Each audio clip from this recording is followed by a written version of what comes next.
What's good, YouTube? Quinn Wade Basketball Analysis coming to y'all on analysisplayground.com. We're going to talk about this on YouTube. Giannis and Antetokounmpo and the Milwaukee Bucks get their first loss. They're 9-1. They came so close for being 10-0. They finally lost a game away. Their next game I will be at is the Cleveland Cavalier game. Well, it ain't their next game, but it's one of the up and coming games on the 14th. I'm going to try to make that game at Fires of Forum. So if you want to see or meet me there, I will be there and I will be doing instant analysis once I get back home and the game is over.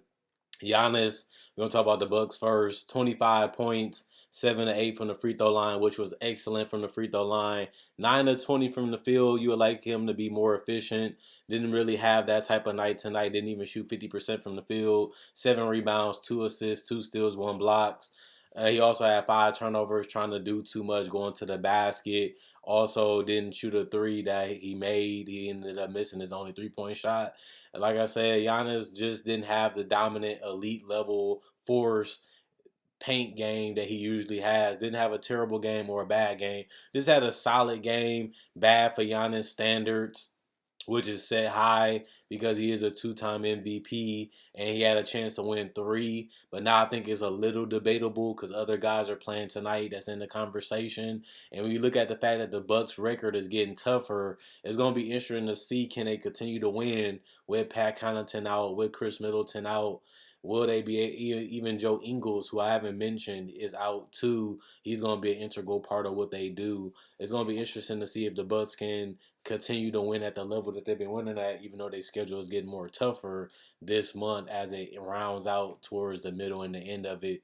Brook Lopez had a mediocre game to me, even defensively. 11 points. He only was 3 for 7 from the field, 4 or 9 from the 4 or 9 from the field, 3 or 7 from the 3-point line. He only had 2 rebounds, which is measly. You expect him to be bigger and stronger like he's been the past couple games against Detroit and games like that against this Atlanta Hawks team, but Capella and John Collins was just a little bit too much for him in the interior. Same with Giannis, not even getting a double-double tonight either. It just shows you that the Hawks executed a game plan well. A lot of mid-ranges, a lot of high shots, high percentage shots in the paint and also in the mid-range and in the 3. So it wasn't that many misses. Plus, they was able to get to the basket and hit floaters and layups whenever they wanted to because Giannis and them was too spaced out and they couldn't really help each other or communicate well enough to execute the defensive game plan that was needed to be implemented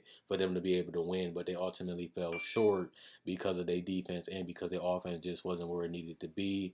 You look at Drew Holiday, 16 points. He had 6 rebounds and 7 assists, 1 block, 1 steal. But he had a huge amount of turnovers, 8 turnovers tonight. Just can't happen if you're Drew Holiday. It was a great game, almost an elite game, but the turnovers was just way, way, way, way in his head. He thought too much. He kept trying to penetrate, kept trying to force the issue, and just forced a lot of bad passes throughout the entire game.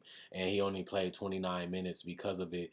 Just a bad game overall for the Bucks. They had to sit early in the fourth quarter because the game was basically over. They only had 18 fourth quarter points, and the Hawks had 28, and they got blew out in the second half primarily with a 37-22 point third quarter, which basically finished the game early. Javon Carter, another no-show. I know everybody was excited about Javon Carter being the starter. He played well in the preseason, but that was against subliminal shots at the competition. But preseason, you don't go against starters that much. Ever since he's been a starter, he just hasn't played that well to me in the regular season. 2 points tonight. 3 blocks was huge. 2 steals was huge. Like I said, he's a pesky defender. He gets into, he plays hard. He really competes and really fights for everything that he has earned in the NBA, and he deserves his respect and his credit for it. That's why I continually give it to him. But 5 assists, 3 rebounds, and he was He made no free throws or attempt any free throws.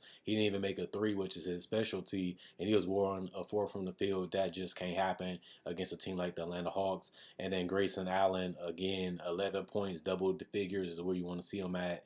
He also had 3 turnovers, 2 and 3 personal fouls, but he had 3 assists. He was 2 of 2 from the free throw line, 3 of 7 from three, 3 of 8 from the field. Just a solid, decent game from Grayson Allen.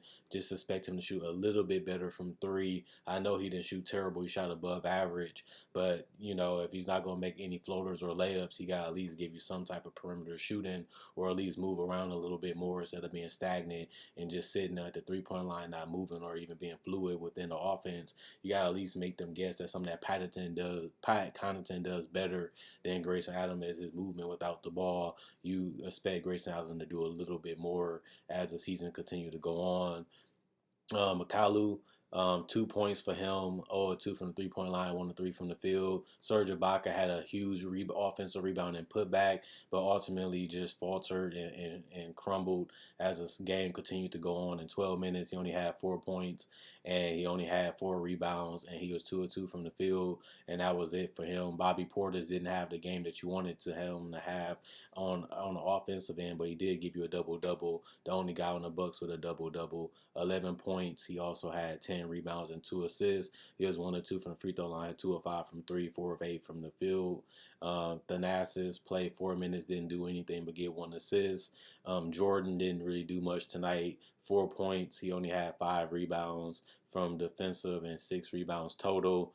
And he also had 1 of 6 from the field, 0 of 2 from three, 2 of 2 from the free throw line. George Hill, another bad game for him. 2 points, 1 of 4 from the field, 0 of 2 from the three-point line. No free throws for him also. Wesley Matthews had a big three and then another one, but it didn't really ultimately do anything in the second half as he had 2 of 5, 2 of 4, 1 rebound, 1 assist. Just a solid game with him. Ended up with 6 points. And then Marjan Beauchamp, he had 4 points, 1 of 4 from the field, 1 of 4 from three, 1 of 2. Also finished the game with 2 rebounds total and 1 personal foul. And then you look at John Collins for the Atlanta Hawks, had a good game, not a dominant game. 14 points, 2 rebounds, 1 of 2 from three, 5 of 10 from the field, 50% great, solid game, 1 block, which was huge on Giannis. That really made him rethink going to the paint a little bit. They had the size and the athleticism to keep Giannis out the paint, same with Brook Lopez, and make it tough and make everything contested and swarm. And it really just was overwhelming for the Bucks, and they really didn't have nowhere else to attack as they don't have Chris Middleton on the perimeter to create outside of Drew Holiday, who I said couldn't really get it going offensively and turned the ball over a lot. They needed that secondary scorer on the perimeter, and with Chris Middleton still being out, it really hurt them here. But it really wasn't an excuse as Trae Young missed the entire game, so they still should have been able to win this one. They still allowed 117 points total for the Atlanta Hawks, and you just can't allow that to happen if you're a championship team like the Milwaukee Bucks, especially because there was no Trae Young. DeAndre Hunter ended up with 10 points, 4 turnovers, 3 personal fouls, but 6 rebounds, 4 or 5 from the field, or 1 from the three-point line, 3 and 9 from the field.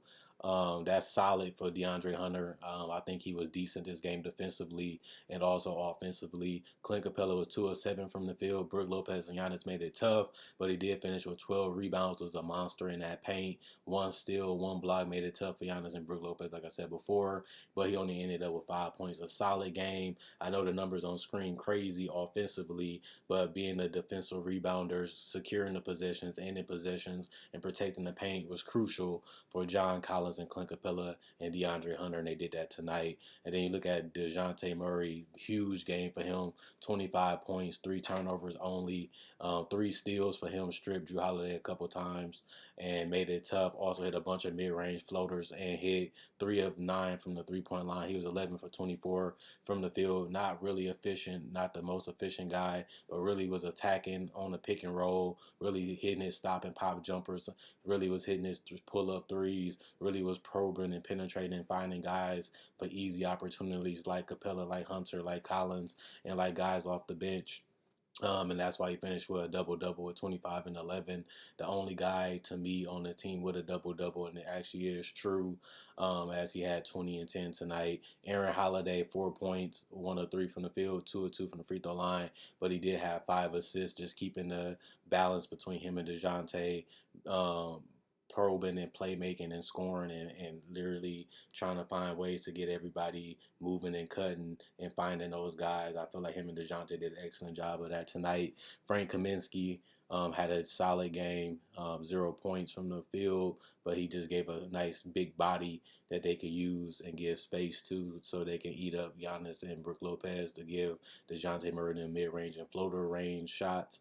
And Kongu had a solid game. I love what I seen out of him, 12 points, plus 22 for the plus and minus, 6 rebounds, 2 assists, 1 steal. He was 6-11 from the field. Just a solid, strong game and good screen setting game for Kongu. He also had 0 turnovers, which showed you that he didn't get no illegal screens.